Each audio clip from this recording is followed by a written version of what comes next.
Olá, esse é mais um episódio do Maldita Politicagem.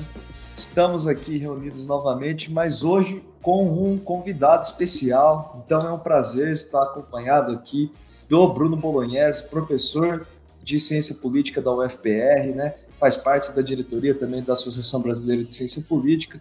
Professor que inclusive nos deu aula, né, Luiz? Tudo bem? Saudações a todos e todas, saudações ao Bruno. Olá, Bruno. Opa, olá a todos os ouvintes aqui presentes nesse podcast maravilhoso.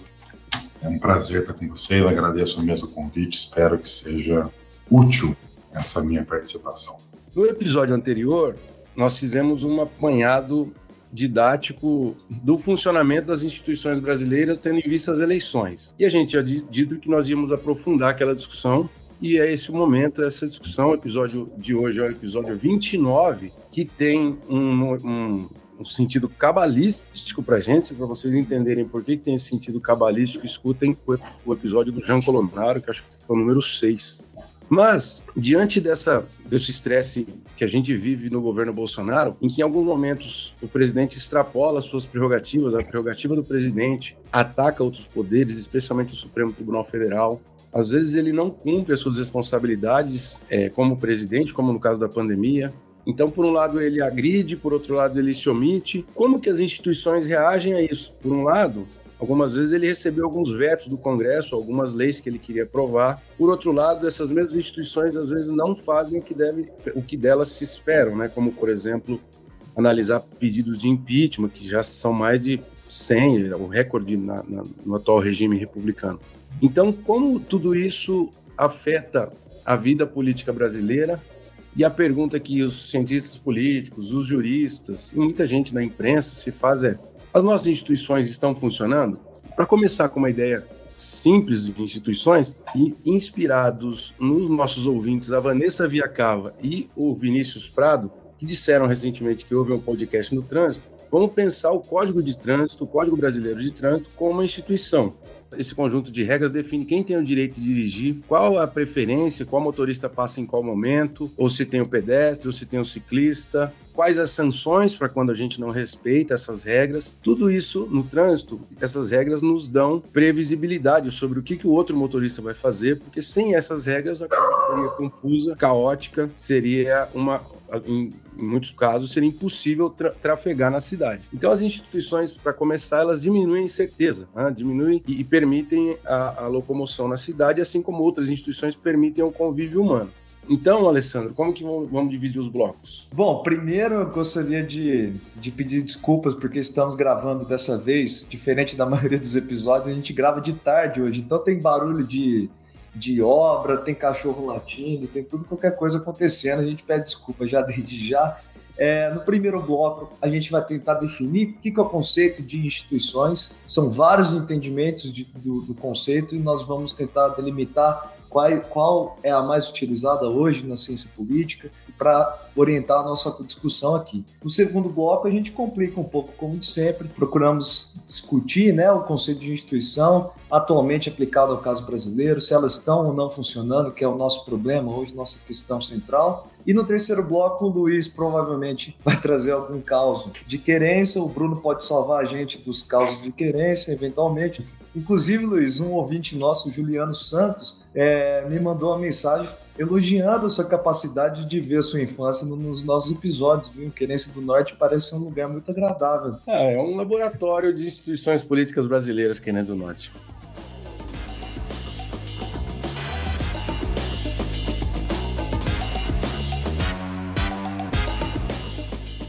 Bom, como a gente já anunciou, o conceito de instituição social pode ser entendido de algumas formas diferentes. São duas grandes formas que nós podemos separar, né? Uma primeira forma é entender a instituição de uma forma mais sociológica, mais cultural, que são procedimentos, né? Regras que são muitas vezes informais, convenções, que para se tornar estáveis e legítimas, ela se torna uma espécie de convenção cognitiva, né? Então, os indivíduos, por exemplo, quando o Luiz não gosta desse exemplo, mas quando estão numa sala de jantar, por exemplo, jantando, elas obedecem regras porque o jantar em si se torna uma espécie de instituição cultural, instituição social, com regras definidas, com papéis às vezes definidos, etc. Mas esse conceito de instituição social não é bem aquilo que nós utilizamos em ciência política, né? Existem outras concepções um pouco mais bem delimitadas na utilização de discussões políticas. Existe uma segunda, que é a do sociólogo americano, Talcott Parsons. Ele diz que as instituições são rotinas que cristalizam valores. Então, se a gente quiser exemplificar, quando a gente define a democracia, é um valor que deve organizar a vida da sociedade, a política. Então, a gente cria regras, como a regra da maioria, as eleições, que vão cristalizar os valores da democracia. Então, é mais ou menos essa ideia, uma segunda do Parsons. Só que essas ideias têm problemas, né? Bruno, o que você acha da definição do Durkheim de que as instituições se equivalem à cultura, como, por exemplo, os rituais de um jantar? Então, o problema é esse, né? O problema é você acabar equiparando ou tornando um conceito pouco utilizável para falar de instituições e disputa pelo poder, como é o caso do Estado ou o caso de governos, regimes políticos, quando você estica o elástico até a cultura. Né? Para seguir no teu exemplo de querência, e que faz parte da grande Luanda,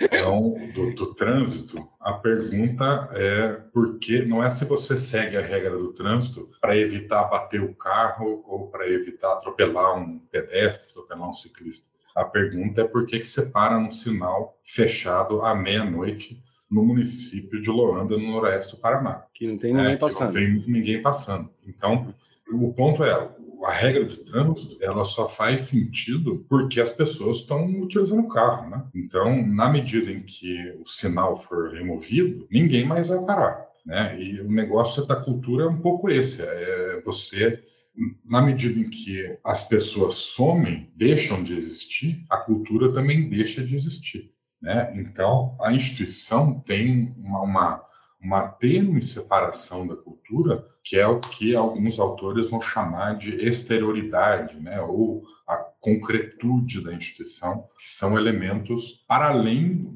do funcionamento cotidiano da instituição em si, né? Então, por exemplo, no caso da democracia, você conta com um aparato gigantesco que sustenta a democracia e cria essa cristalização cognitiva, né? Então, você tem código eleitoral, você tem justiça eleitoral, você tem disputa pelo poder, distribuição de cargos, o sentimento de vitória do eleitor que votou no candidato X. Todas essas Os palácios também não representam um pouco isso, Bruno? Os palácios, o fato de você ter uma sede, né? Então, do presidente ocupar o palácio quando chega lá. Isso vale também para outras coisas, universidade, né? O fato de você ter prédio da universidade. A igreja. A igreja, exato. A igreja é muito importante nesse sentido, né? Não é à toa, por exemplo, que ainda que o catolicismo esteja declinando no Brasil, a Igreja Católica ainda é a religião mais poderosa do mundo, né? Porque, bom, tem um país, tudo bem que é uma praça, mas tem um país para chamar de seu, né? Coisa que não é toda religião tem aí. Mesmo o judaísmo, né? Tem conflitos que não dão esse direito que o catolicismo tem. Então, essa estrutura, esse sustentáculo exterior às pessoas é o que separa instituição de cultura. Então, a cultura acaba morrendo com os praticantes, né? A instituição, claro, instituições morrem, mas é muito mais difícil de morrer, tende a perdurar muito mais do que os indivíduos que dela fazem parte. As pessoas não sabem, mas a gente já gravou esse episódio uma vez e deu errado por razões técnicas. Mas você vai contar essas razões técnicas? Não vou falar nem que a culpa foi minha. Não vou falar nem que a culpa foi minha, mas naquela primeira tentativa, acabei de lembrar, você tinha mencionado o filme lá, Bruno, o livro de Eli, é isso? De Eli? Isso. E ali era interessante por quê? Por que aquele caso é interessante? Aquele caso interessante, tudo bem, é ficção, né? Não dá para a gente levar tão a sério assim, mas é interessante a ideia do filme, de um filme apocalíptico, né? Pós um desastre natural, que dá a entender o filme a aproximação do Sol da Terra ou qualquer coisa do tipo, uma grande explosão e tal. E a disputa toda do filme é em torno de um livro que traria de novo ordem, né, e traria domínio sobre as pessoas. E o livro em questão é a chamada Bíblia do Rei James, que está escrito em braille e só o personagem principal do filme consegue entender. Mas é o peso de você ter uma exterioridade como legitimador, como sustentáculo de uma instituição toda. E aí não é só, vejam, que não se resume só a ideia do catolicismo, né? Se resume a ideia de humanidade, de você ter uma hierarquia, uma ordem, um modo de criar valores e ordenar a vida das pessoas que está contida na Bíblia. Né? Não é só para os católicos ou para os cristãos, é para a humanidade como um todo. Beleza, só para a gente, então, colocar nome aqui aos donos das coisas, um dos autores básicos e responsáveis por essa definição é o Douglas North, que diz que as instituições são invenções humanas criadas para estruturar essas interações econômicas, sociais, mas, no nosso caso, as interações políticas, né?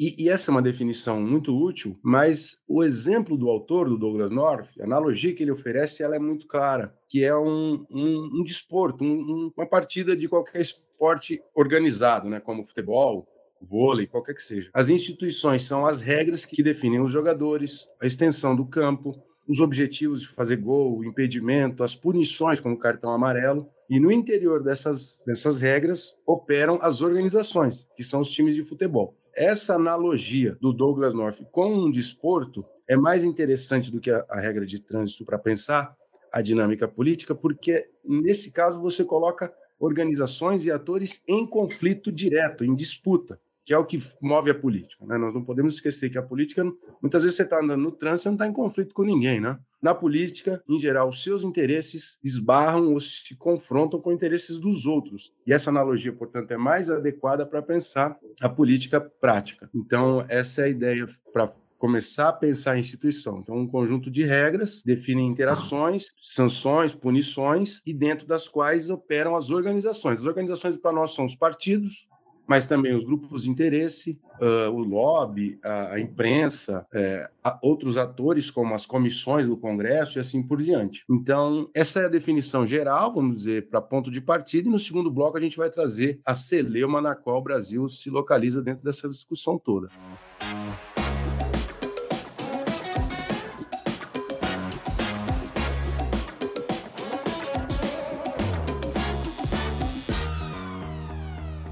Bom, dada a definição do conceito, nós podemos pegar e tentar trazer essa discussão um pouco para o caso brasileiro.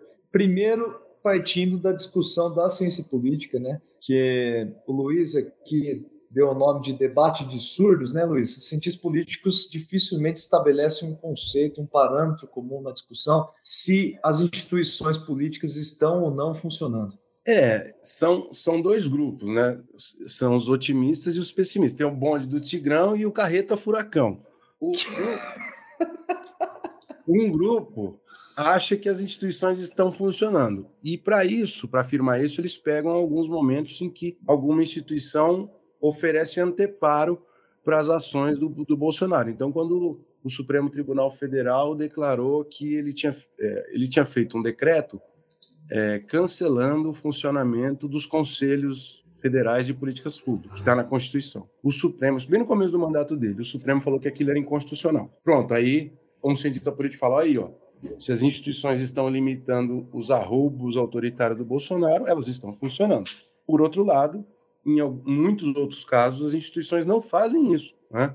Então, especialmente no caso dos pedidos de impeachment, que são mais justificáveis do que outros pedidos de qualquer outro presidente, o Congresso não coloca isso em análise porque depende do presidente da Câmara, que, em geral, está aliado do Bolsonaro. E aí, a carreta furacão, a galera pessimista, vem falar, não, as instituições não estão funcionando.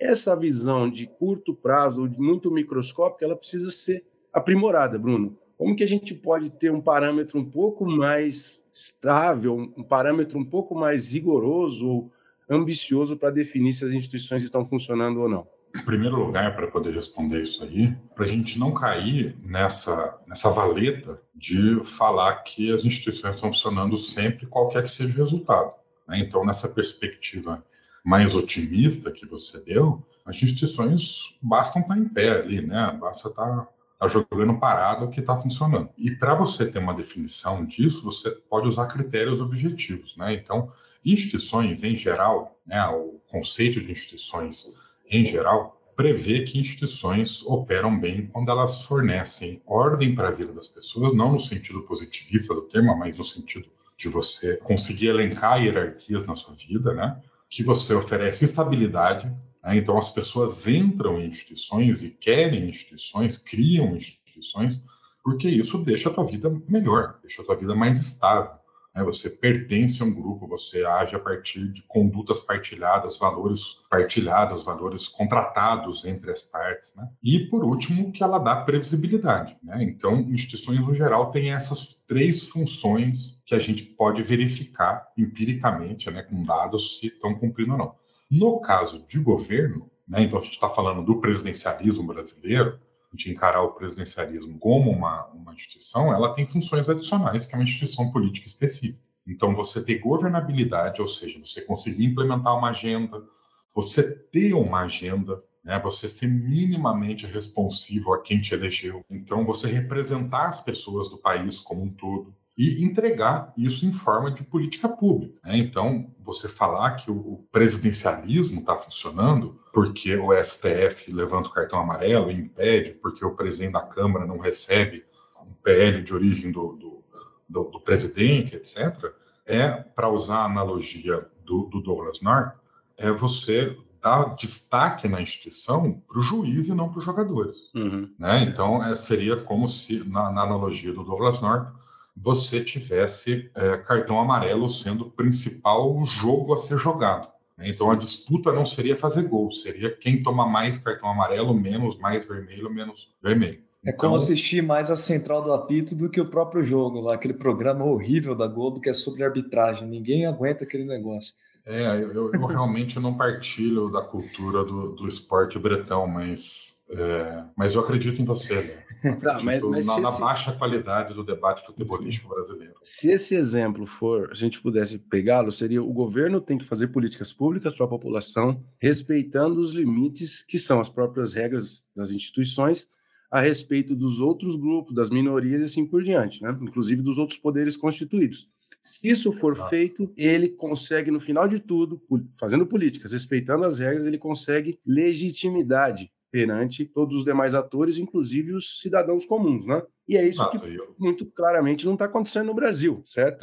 O teste de fogo para isso seria o dia da eleição, né? Então você teria uma eleição que funcionaria bem, né, com um programa de governo, com debate sobre políticas públicas, os eleitores avaliassem isso e falassem, olha, aprovamos ou reprovamos. Agora, uma eleição, como está sendo a disputa da nossa aqui, em que programa não conta, debate não conta, conteúdo de plano de governo não conta, e o que conta é quem celebridade X apoia e celebridade Y apoia, é porque mesmo as eleições têm funcionado mal. E a gente não tem certeza sobre a aceitação do resultado da eleição em si, o que é o pior dos mundos, né? O pior dos mundos é... Você sabe que uma instituição está funcionando mal quando a pessoa está debatendo se ela está funcionando, né? Então, o fato da gente estar aqui, nós três, gravando esse episódio com essa pergunta é porque a coisa não vai bem, né? Para voltar ao exemplo do futebol, quando o jornalista pergunta para o presidente do clube se o técnico está prestigiado, se ele segue no cargo, é porque o técnico já estava lançando, né? É uma pergunta que não se faz normalmente, né? É o mesmo caso. É o mesmo caso. Ou então, eu acho interessante você falar que, por exemplo, as instituições estão funcionando quando um presidente não governa, né? Então, se você não tem um programa de governo, não tem uma plataforma, não faz nada, a função, a impressão que dá na atual quadratura da política brasileira é que o presidente tem uma única obrigação, que é não cair. Uhum, né? E isso tem um aspecto que a gente chama na literatura de path dependence, né? Que é, ou seja, uma dependência de trajetória, que é, por exemplo, o impeachment da presidente Dilma. Sim. Isso causa um trauma na cena política e as pessoas, como você comentou lá na escalada do podcast, sobre o recorde de pedidos de impeachment, é difícil você aprovar um impeachment num período tão curto de tempo, porque fica essa dependência trajetória. Né? Então, é uma fratura que é mais difícil de cometê-la de novo em tão pouco tempo. Daqui 2 gerações, né, se nada mudar no Brasil, aí as pessoas vão estar à vontade de novo Você acha que é possível de afirmar que o Brasil teve nos últimos 30 anos, né, talvez antes de 2016 ou de 2013, instituições em pleno funcionamento ou estabilidade das instituições, ou você acha que isso é apenas algum equívoco dessa análise, desse tipo de diagnóstico? Não, eu não acho que seja não, Lê. Eu acho que as instituições não têm funcionado já há bastante tempo, né? O histórico das instituições brasileiras não é dos mais fortes do mundo, né? A gente tem aí rupturas no mandato com alguma frequência, desde sempre, desde golpe de Estado até impedimentos de presidente. Na América Latina é a mesma coisa, né? Tem um histórico enorme aí de impedimentos e golpes. Mas mais do que isso, eu acho que tem dois fatores aí que são bastante decisivos.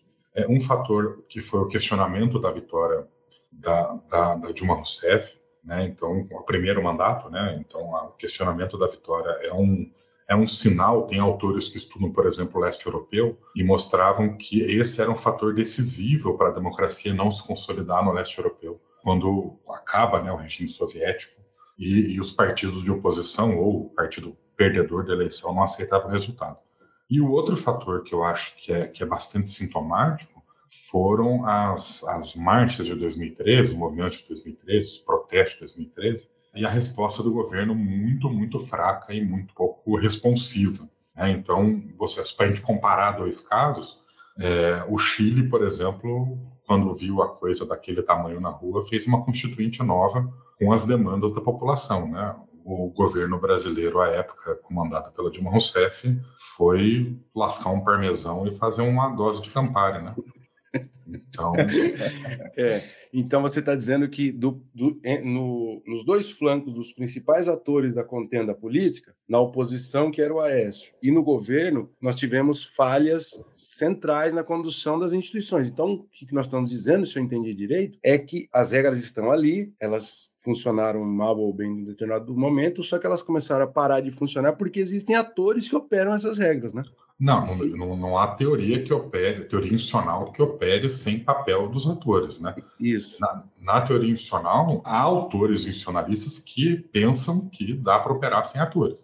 Isso há aqui no Brasil, há de um monte. Mas, em toda a teoria institucional, principalmente um classicaço da teoria institucional, um americano chamado Nelson Posby falava que, olha, o fundamental de uma instituição funcionar bem é o recrutamento. Então, você tem um recrutamento rigoroso, não estou falando qual o critério, né, mas existir um padrão de recrutamento é super importante.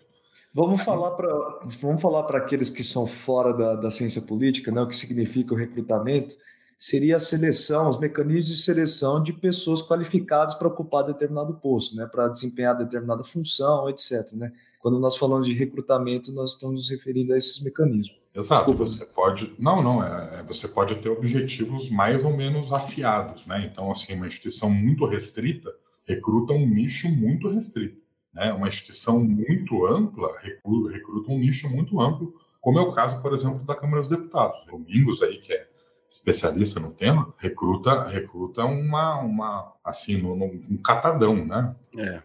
Então, essas instituições funcionam, para usar a analogia do último episódio que nós falhamos aqui na técnica, as instituições funcionam num sistema de polia, né? Então, de engrenagem, né? Então, se tem a presidente da República não ajuda de um lado, a oposição não ajuda de outro, a Câmara dos Deputados é um catadão, né? Aí ninguém está interessado em nada, só em fazer paroquialismo. Bom, quem sustenta a instituição?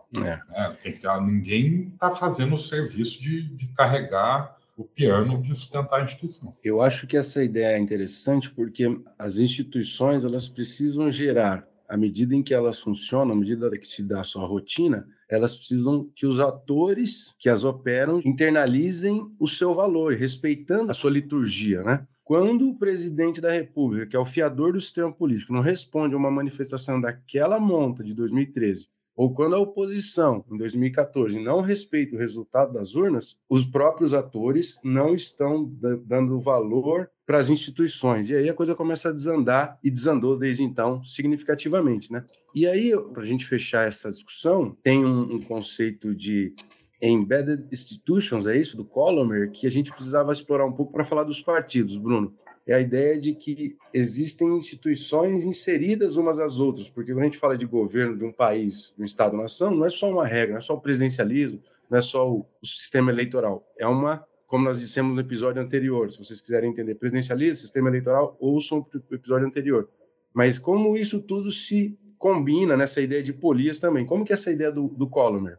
A ideia do Collamer é que você tem uma espécie de, para usar o termo do querido professor Ranulfo lá da FMG, de jogos aninhados, né? Então, um jogo acontecendo em uma parte não acontece independente da outra. É como você elege um deputado federal, né? Você elege um deputado federal e é óbvio que ele tem um tipo de atuação eleitoral e outro tipo de atuação legislativa. Mas esses dois jogos, né? O que ele faz no legislativo interfere no como ele conduz a sua prática eleitoral. A Câmara também funciona desse modo. Então, as comissões, a presidência da Câmara, o colégio de líderes, não funcionam isolados, né? Assim, a Câmara é uma entidade sozinha no espaço, né? Não, ela está ligada também à expectativa sobre a conduta do presidente, sobre qual o benefício que você tem a interpretar a regra desse jeito, né? Então, ou coisas, por exemplo, o Giovanni Sartori, um cientista político italiano consagrado na área, falava, por exemplo, do papel de oposições irresponsáveis em sistemas partidários polarizados. Né? Então, quando você tem uma polarização grande, você tem oposições irresponsáveis. Oposições irresponsáveis são partidos que não medem consequência. Então, é o caso, por exemplo, do PSDB e do Aécio Neves ao questionar a eleição. Né? Então, assim, em nome de deslegitimar o governo, a situação, e ter qualquer benefício, qualquer que seja ele, você é irresponsável a ponto de questionar o resultado eleitoral. E nós estamos aí, onde estamos, né? Sim. Tendo que falar para as pessoas que não tem fraude na eleição. Noite e dia e noite, o dia inteiro, 24 horas falando isso.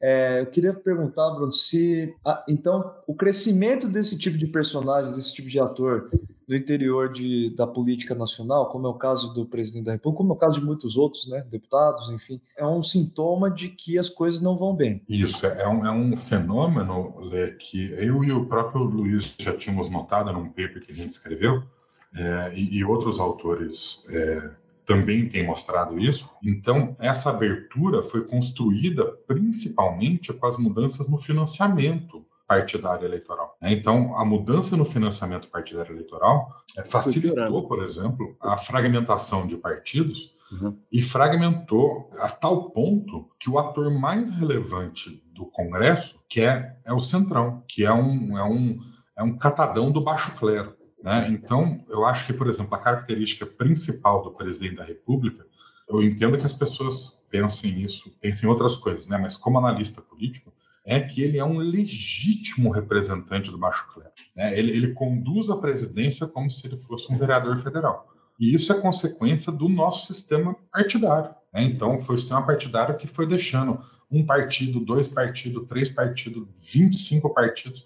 E esses partidos, para conseguir ganhar uma cadeira, colocam um líder populista, um youtuber, um radialista. E isso vai criando essa massa de representação pouco orgânica, né? muito oportunista, muito pouco preocupado em preservar a instituição e muito preocupado em preservar a si mesmo. Ô Bruno, eu acho que isso vai ser interessante. O que você quer dizer necessariamente falando, né, afirmando que o Bolsonaro, nosso presidente atual, é um legítimo representante do baixo clero? Ele é um representante do baixo clero no sentido de que as práticas são absolutamente paroquiais, ele está interessado em agradar um pequeno grupo de pessoas. Ele utiliza a presidência para proteger a ele e a sua família. Né? Ele pratica os mesmos vícios que o legislativo, tanto faz nacional quanto subnacional, tem, né, com rachadinha, com superfaturamento de compra. Ele entregou boa parte da gestão do governo na mão do Centrão, que tem aí escândalos. Você pode passar aqui dias, né, lendo os escândalos envolvendo pessoas do Centrão, e políticas públicas. Né? Então, o escândalo, por exemplo, dentro do Ministério da Educação, quando você descobre que a gestão do Ministério da Educação é feita por 10 pessoas ligadas a uma agenda oculta, né, ou que tem um orçamento secreto para gerir os anseios da Câmara, isso é um modo de você baixoclerizar a presidência. Né? Então, você transforma a presidência que era para ser assim, não, nós temos um projeto aqui, que é reduzir a desigualdade, que é industrializar o Brasil, que é investir em educação, que é acabar com a inflação. E você fala, não, vamos abandonar a mão de tudo isso aí e vamos ficar aqui na miudeza, aqui, só lidando com patrola e ambulância. E o que acho que a gente já tocou hoje, mas é a ideia de que esse baixo clero ele era francamente marginal nos anos 90 e parte dos anos 2000 no interior do sistema político. E à medida em que o tempo passou e se deu a expansão do sistema partidário, né, a fragmentação, cada vez mais e mais partidos, esse baixo clero deixou de ser marginal, atuar nas franjas e passou a dominar o jogo político no Congresso, a ponto de hoje o começo disso foi o Severino Cavalcante, lá em 2006, mas depois o Eduardo Cunha e agora o Arthur Lira. E aí, quando esses indivíduos emergem ao controle do topo do Congresso, eles lançam mão do orçamento secreto, que daí é a farra, assim, descontrolada na qual eles jogam o jogo deles, né? Seria isso. E a machadada final, que o PSDB está embarcando de novo, é o semipresidencialismo. Né? Então, se for aprovado o semipresidencialismo na Câmara, que está em votação, foi cancelado semana passada, mas está para ser votado aí é a coroação do baixo clero no comando do país. Né? Mas exatamente esse movimento, Luiz, de você ter a franja virou centro. Né?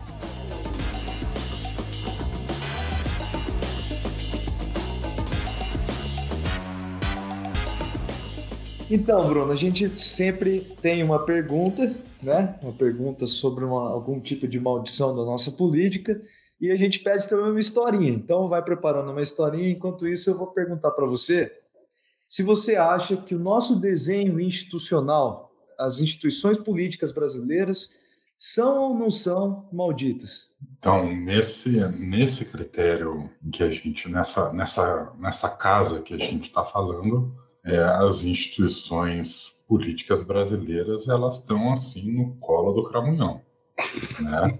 Então, como diria o mestre institucionalista da Rational Choice, Tião Carreiro, estão na unha do capeta. Né? Então é um problema você ter instituições com esse desenho. É claro, tem que deixar uma coisa clara, as instituições políticas brasileiras até funcionam bem, né? Quando tudo vai bem. Se você não tem instituições fortes o suficientes para aguentar a crise, né? Então o problema é que o Brasil, toda vez que passa uma crise econômica, uma crise de corrupção, surge um líder populista, surge um impeachment, surge uma crise que não consegue se controlar, diferente de outros países. Mesmo países que as instituições não são tão fortes, como o US&A, os Estados Unidos da América, são instituições que sobrevivem melhor. Né? Então, o impeachment passa toda vez na Câmara dos Deputados, chega no Senado, não acontece. Né? Então, as instituições têm mecanismos. Né? Ou então, você tem regras institucionais nos Estados Unidos, por exemplo. Você tem uma diferença entre você ter impedimento e remoção. Né? Um presidente pode sofrer um impeachment, como o Donald Trump sofreu, e não ser removido. Então, você pode ter modos de ter desenhos institucionais que causem menos abalo. O problema do Brasil, no meu entender, é que as instituições, quando tudo vai bem, como o Luiz falou, né? Crescimento macroeconômico, redução da desigualdade, PIB a 7%. Bom, aí, querido, aí qualquer coisa vai bem. Você pode colocar o cara mais pouco habilidoso na presidência da República, que vai tudo bem. Né? O problema é quando você tem crise econômica, tem desemprego, tem gente passando fome, desigualdade absurda, corrupção moendo. Aí as instituições do Brasil sofrem muito. Então, de fato, não dá para ser maniqueísta de falar tá funcionando ou não tá funcionando. Mas as instituições funcionam pior ou melhor. Né? E nesse momento elas estão funcionando muito mal, mas estão funcionando muito mal porque são mal desenhadas, mal construídas. Né? As nossas elites não fazem instituições pensando nas instituições, fazem instituições pensando no ganho de curto prazo. Né? E isso é diferente de outros países. Outros países têm elites que pensam em sobrevivência institucional para além da sua própria sobrevivência. Não que o objetivo egoísta não esteja contemplado, sempre está, mas ela extrapola esse objetivo de curto prazo egoísta. Existe aquele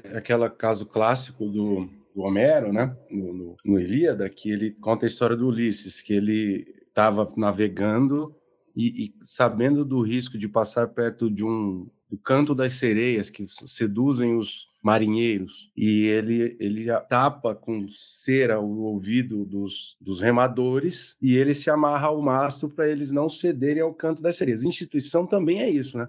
É você pensar no trajeto final do barco, que o barco chegue ao seu destino, para não ser devorado pelas sereias no meio do caminho. Para isso, então, essa ideia de autocontenção ou autolimitação. As nossas elites, elas pensam muito pouco nisso na hora de desenhar a instituição. Por mais que eles desenhem isso de modo precário, à medida em que eles vão remando, eles vão tentando tirar a cera do ouvido para poder escutar o canto das sereias, e isso pode levar a embarcação para a ruína, né? Não, os caras aqui já vão pulando na água, né? Já vai tirando a camisa e dando aquele mergulho para dar uma verificada, né?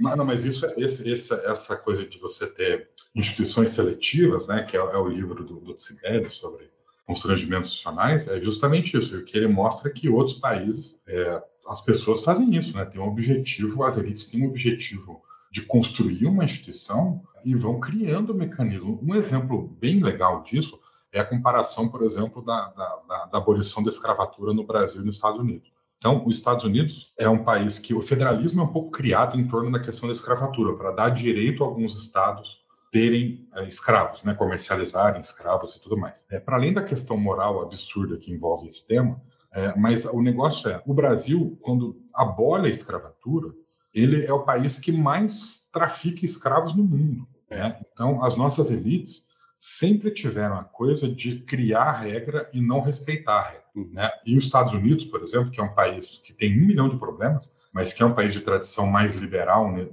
sentido clássico do termo, né, de respeito à norma e respeito à regra, se você tem uma barbaridade sendo cometida, a elite americana institucionalizava a barbaridade.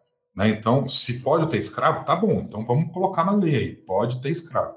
Você pode matar pessoas na rua por conta do sabor do sorvete que ela escolheu? Pode. Então vamos colocar na lei isso daqui. Vai ficar escrito e todo mundo vai ter esse direito. Então, esse tipo de tradição de formalizar, de institucionalizar, para usar o termo dos doutores da OAB, de positivar a sociedade, né? É um jeito de você fortalecer a instituição. E o Brasil sempre fez o contrário. Né? Cria regra e você não respeita a regra. Então, isso desde sempre nossa elite fizeram isso. Essa de criar uma lei proibindo a compra e venda de escravos e depois passar anos violando a lei, segundo o Luiz Felipe de Alencastro, é o pecado original das instituições do Brasil. A gente começou a fazer isso muito cedo e isso nunca mais deixou de ser feito desde 1831. E a historinha? Você vai trazer uma historinha assim, elucidativa para a gente? Eu vou trazer uma historinha elucidativa que é do que o James Mahoney e a Kathleen Pellen chamam de subversão institucional. Então, é uma coisa que a gente falou pouco aqui, mas é quando os atores usam a regra da própria instituição para corromper a instituição. Então, no Brasil, a gente tem muito desse caso, por exemplo, o Arthur Lira, que é, para ser muito polido aqui, um manobrista institucional, usa a regra do próprio regimento e interpreta as coisas como ele quer para beneficiar a si próprio. Né? Então, você cria, por exemplo, orçamento secreto, visando lá na frente o semipresidencialismo ou o aumento do poder do presidente na Câmara. No Quênia, tem uma história...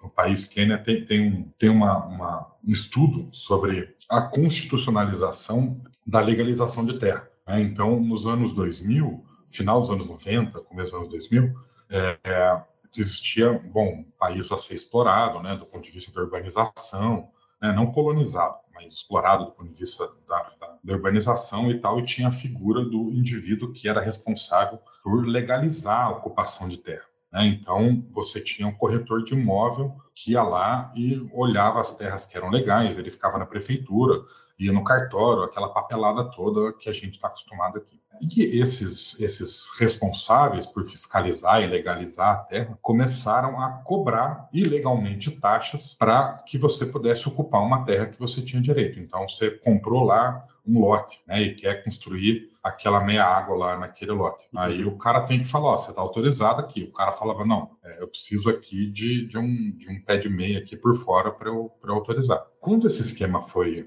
denunciado, né, ou seja, era para ter uma lei, né, a classe política deveria responder com a lei proibindo esse tipo de exploração da atribuição do poder de Estado, né? Os deputados, ao invés de coibirem isso, pegaram esses indivíduos e começaram a usar eles como brokers eleitorais, como um corretor de voto, né? Então, você pega um agente que está corrompendo a função do Estado, que era garantir o direito à propriedade, e você subverte a regra para o seu próprio interesse. Então, você cria uma regra institucional de que esse indivíduo agora vai ocupar um cargo de confiança, vai ter um cargo no gabinete do deputado, no partido, etc. E você está criando um ator subversivo, né? Alguém que usa a regra institucional para benefício próprio. Então, isso é um exemplo de outro país, de outra situação, mas para mostrar como é possível fazer isso e como isso é frequentemente realizado aqui no Brasil. No Brasil, isso está muito próximo do esquema das milícias, né? Em algumas regiões do país, e com a diferença de que ainda não foi constitucionalizado, embora está plenamente em funcionamento do ponto de vista informal, né? Exatamente esse o caso, né? A milícia não está legalizado ainda, né? Mas seria como se aprovasse uma lei na Câmara dos Deputados de que milicianos agora poderiam, por exemplo, operar TV a cabo em uma cidade. Né? Nesse sentido, em que as instituições têm pouco alcance, né, Luiz e Lê, ou seja, elas chegam um pouco e o Estado é substituído por outras coisas, aí eu vou dar um último exemplo de como as coisas estão conectadas, que é, assim, eu não estou dizendo com isso que o presidente vai se reeleger, certo? Não estou afirmando isso. Mas, por exemplo, investir eleitoralmente no discurso pró-família é um puta acerto. É um baita acerto do presidente fazer isso. Porque é uma instituição que funciona em qualquer lugar do Brasil. Então, você militar pela preservação da família, que é o que salva as pessoas quando as pessoas estão em apuro, quando você divorcia e não tem onde morar, quando você não tem onde deixar os teus filhos na creche, quando você não tem uma casa e a tua mãe cede um pedaço do terreno. Então, esse discurso pró-família, nesse sentido, é investir na instituição, ou uma das poucas instituições que funcionam bem no Brasil. Então, isso a direita tomou para si e é meio imbatível isso aí. Então, ver como que a fragilidade institucional pode ser usada como mote eleitoral para ganhar voto. Eu queria agradecer mais uma vez, Bruno, muito obrigado, foi muito esclarecedora a sua explicação. Eu queria agradecer também às pessoas que têm comentado, compartilhado nas redes sociais, e lembrar que nós temos uma campanha de financiamento coletivo pelo apoia.se/maldita politicagem, para contribuir para a continuidade desse projeto aqui.